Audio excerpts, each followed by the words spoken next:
Rediscovering Gita for the Modern World by Shrikant Soman.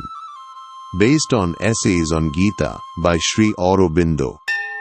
Chapter 4, The Core of the Teaching, continued from the previous episode. Episode 35.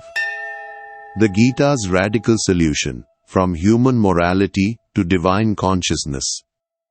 Beyond moral dilemma, the Gita's higher solution for Arjuna's crisis. The flaw of disinterested duty, why the Gita's teaching transcends ethics. Key takeaways. The inadequacy of a disinterested duty approach. The Gita as a spiritual, not ethical scripture. The dual nature of the Gita's teachings. The higher consciousness transcends good and evil.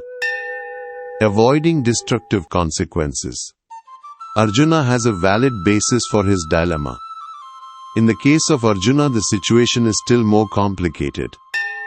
The action which he must do is one from which his moral sense recoils. It may be said that it is his duty to fight, but this very sense of duty has now become to his mind a terrible sin. It will not help him a bit if he is told that he must do his duty disinterestedly, dispassionately. Nor will it solve his difficulty. Arjuna will then want to know as to how the above advice can be his duty when it leads to a bloody massacre of his kin, his race and his country. Arjuna is told that he has right on his side, but that does not and cannot satisfy him. His very point is that the justice of his legal claim does not justify him in supporting the notion of duty, which results in pitiless massacre, destructive to the future of his nation. In such a dilemma, does it mean that Arjuna has to perform his duty by acting in a dispassionate manner, in the sense of not caring whether it is a sin, or what its consequences may be, so long as he does his duty like a soldier? This concept of the duty of a soldier may be the teaching of a state, of politicians, of lawyers, of ethical casuists. It can never be the teaching of a great religious and philosophical scripture of the Gita, which sets out to solve the problem of life and action from the very roots.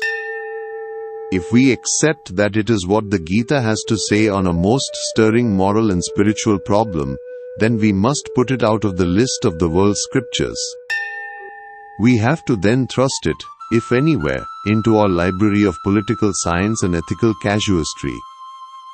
Relative applicability of the teaching of the Gita. We have to note that the Gita advocates separate teaching for a man in the advanced stage of spiritual development and a man living in ordinary consciousness. There is no doubt that the Gita does teach the equality which rises above sin and virtue, beyond good and evil. It is similar to the teaching of the Upanishads. However, the Gita does it only as a part of the Brahmic consciousness, and for the man who is on the path, and advanced enough to fulfill the supreme rule.